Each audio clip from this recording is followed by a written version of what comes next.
आज मैं आपको रूस के मेरे कुछ पसंदीदा जगहें दिखाना चाहती हूँ और साथ ही रूस के मेरे टॉप 10 जरूर जाने वाले स्थानों की लिस्ट भी दूंगी। रूस में दुनिया के सबसे खूबसूरत नज़ारे हैं, साथ ही यहाँ की इतिहास भी बहुत दिलचस्प है और कुछ जगहें तो बड़ी ही अजीब और मज़ेदार भी हैं। काला सागर के किनारे से लेकर साइबेरिया की पहाड़ियों तक रूस सच में खजाने से भरा हुआ है। तो चलिए, हमारी पहली मंजिल है कंचटक प्रायद्वीप। यहाँ शायद रूस की सबसे जंगली और खूबसूरत जगहों में से एक है। एक ऐसी जमीन जो समुद्र की लहरों से धोई जाती है और जहां 160 से ज्यादा ज्वालामुखी हैं। ये लगभग रूस का आइसलैंड जैसा है, जिसमें थोड़ी अलास्का की झलक भी मिलती है। इस ज्वालामुखी प्रायद्वीप में भालू और किलर व्हेल रहते हैं और यहाँ के नज़ारे मैंने कभी नहीं देखे इतने शानदार। प्रायद्वीप पर यूरेशिया का सबसे ऊंचा सक्रिय ज्वालामुखी भी है, जिसका नाम मैं यहाँ बोलने की हिम्मत नहीं करता। इसकी ऊंचाई 1750 मीटर है। प्रायद्वीप की राजधानी पेट्रोपाव्लोव्स्क है, जो एक बहुत ही प्रभावशाली शहर है और बड़े बड़े ज्वालामुखी पहाड़ों से घिरा हुआ है। रूस के मुख्य भूमि से कच्चागा तक कोई सड़क नहीं है, इसीलिए वहां जाने का सबसे बढ़िया तरीका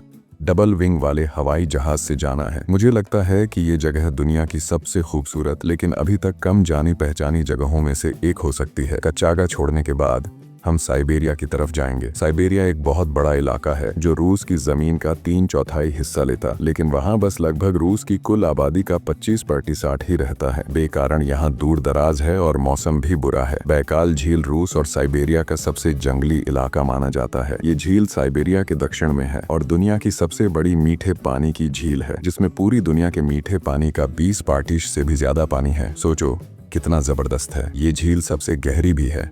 इसकी गहराई 1642 मीटर तक है। यहाँ पृथ्वी पर बहुत कम पाए जाने वाले मीठे पानी के सील भी रहते हैं। सर्दियों में झील की बर्फ 2 मीटर तक मोटी हो जाती है और झील पार करने का सबसे आसान तरीका होता है बर्फ पर चलकर जाना। तुम हवाई जहाज की तरह चलने वाली बोट पर बैठ सकते हो या फिर सर्दियों में थोड़ा एक्सरसाइज करने के लिए रास्ते पर बने सबसे बड़े बर्फीले मैदान पर स्केटिंग कर सकते हो। ओकून द्वीप झील का तीसरा सबसे बड़ा द्वीप है और ये बाइकाल झील का सबसे मशहूर चिन्ह शमाम चट्टान का घर भी है। इस द्वीप पर कुछ रंग बिरंगे रस्मी खंभे भी हैं, जिनका स्थानीय आदिवासियों के लिए खास मतलब है। बाइकाल झील की मस्ती के बाद हम आगे अल्ताई पर्वत की ओर बढ़ेंगे। इस पर्वत श्रृंखला को साइबेरिया का स्विट्जरलैंड कहा जाता है और मैं इस नाम से पूरी तरह सहमत हूँ। यहाँ का नज़ारा वाकई दिल को छू लेने वाला है। अल्ताई पर्वत सिर्फ रूस में ही नहीं है, बल्कि ये मंगोलिया, चीन और कजाकिस्तान तक भी फैला हुआ है। अल्ताई का मतलब होता है सोने का पहाड़ और सच कहूँ तो यहाँ का नज़ारा वाकई इस नाम के काबिल है। अनोखे रंग और सुनहरी हरी भरी हरियाली बहुत खूबसूरत लगती है। अल्ताई का सबसे ऊंचा शिखर है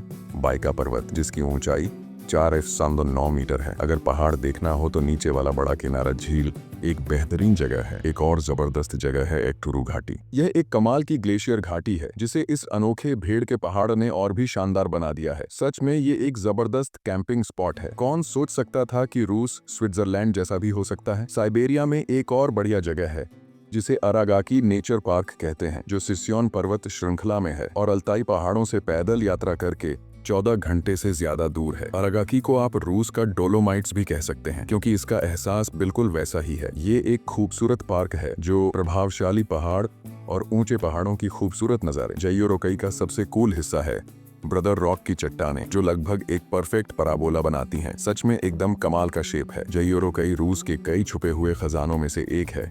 उम्मीद है कि आप सब इसे खुद देखने का मौका पाएंगे। अब हम प्रशांत महासागर के किनारे वाली बंदरगाह शहर व्लादिवोस्तोक की तरफ बढ़ेंगे। आप मैप में देखो उस जगह को। लोकेशन बहुत ही अजीब है। रूस के दक्षिण पूर्व कोने में है, बिल्कुल चीन के पास।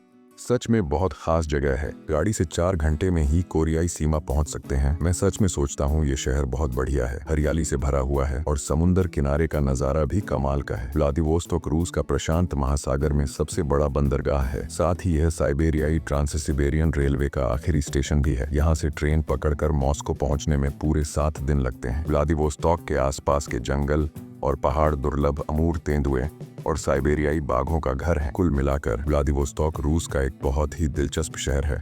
उम्मीद है तुम्हें मौका मिलेगा यहाँ आकर देखने का। थोड़ी देर में हमें 7 दिन की ट्रेन यात्रा करनी है रूस के पार होकर मॉस्को तक। मॉस्को रूस के बीच में है, दुनिया का सबसे उत्तरी और सबसे ठंडा बड़ा शहर है और यूरोप का दूसरा सबसे ज्यादा आबादी वाला शहर भी है। यहाँ करीब 12 मिलियन से ज्यादा लोग रहते हैं। मॉस्को की सबसे शानदार जगहों में से एक है सेंट वासिली कैथेड्रल, जो 1561 में बनी थी। इसे इवान द टेरेबल ने बनवाया था। इस कैथेड्रल की बाहरी शक्ल बहुत खास है। इसके रंग बिरंगे प्याज के जैसे गुम्बद बहुत ही आकर्षक हैं। कैथेड्रल के ठीक पास में ही मॉस्को का क्रेमलिन एक किले जैसा बड़ा इमारतों का समूह है, जिसे 1495 में बनाया गया था। अभी ये व्लादिमीर पुतिन का ऑफिशियल घर है, यानी रूस का अपना व्हाइट हाउस समझो। सबसे जबरदस्त इमारतों में से एक है मॉस्को स्टेट यूनिवर्सिटी, जो बिल्कुल बैटमैन मूवी की कोई सीन लगती है। मॉस्को में घूमने के लिए ढेर सारे मजेदार जगहें हैं। ये जगह वाकई में बहुत ही जबरदस्त है। मॉस्को रूस के गोल्डन रिंग एरिया जाने के लिए भी एक बढ़िया शुरुआत है। गोल्डन रिंग देश के चारों तरफ घूमने वाली एक टूरिस्ट रूट है। सबसे खूबसूरत और इतिहास से भरे शहरों में आपको ऐसे क्लासिक प्याज के आकार वाले गोल गुम्बद वाले चर्च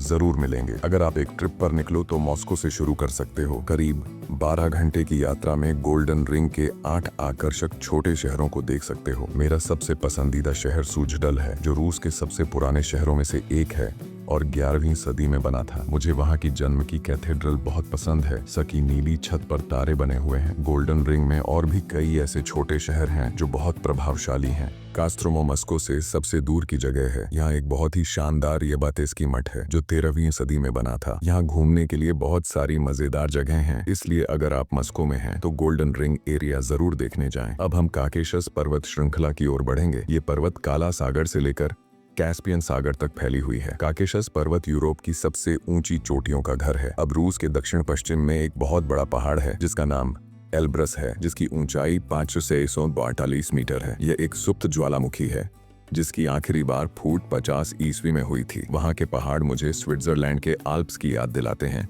यकीन ही नहीं होता कि ये कितने बड़े हैं। अगर तुम चोटी तक जाना चाहते हो तो सबसे आसान तरीका है कि पहले केबल कार से करीब 4000 मीटर की ऊंचाई तक जाओ, फिर साधारण ट्रैकिंग रूट से चढ़ाई करो। सच में मैं चाहता हूं कि एक दिन मैं इस पहाड़ को फतह कर लूं। एल्ब्रस चढ़ने के बाद हम रूस के और भी कई जगहों पर जाएंगे। रिवेरा जाकर सोची देखो, जो अब काला सागर के पूर्वी तट पर है। सोची रूस के सबसे अच्छे मौसम वाले इलाकों में से एक है। ये सब समुद्र की वजह से है। यहाँ उप उष्णकटिबंधीय जलवायु है। सोची अपनी खूबसूरत समुद्र तट रेखा के लिए मशहूर है और 2014 में यहाँ शीतकालीन ओलंपिक भी हुए थे। समुद्र के किनारे ओल्डर जिला है जहाँ ओलंपिक पार्क स्थित है और वहाँ कई बढ़िया जगह हैं घूमने के लिए। सोची का सबसे बड़ा फायदा ये है कि ये पहाड़ों के काफी करीब है। समुद्र तट से कार से सिर्फ 40 मिनट में रूस के कुछ पहाड़ी इलाकों तक पहुंचा जा सकता है। सबसे शानदार विंटर ओलंपिक स्कीइंग स्पॉट्स में से एक। आखिरी जगह हम जाएंगे खूबसूरत Saint Petersburg. Saint Petersburg Baltic सागर के किनारे बना है।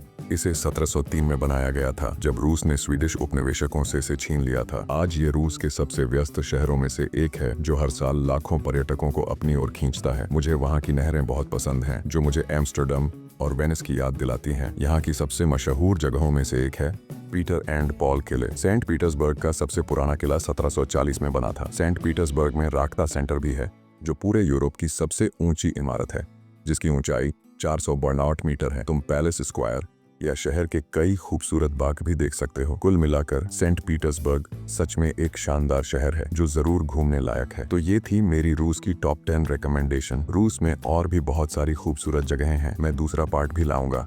बताओ क्या देखना चाहते हो? तुम्हें रूस का कौन सा जगह सबसे ज्यादा पसंद है? कमेंट में बताओ। तुम मुझे और इंस्टाग्राम पर चिरांजी गॉथवाल ट्रैवल अकाउंट से फॉलो कर सकते हो।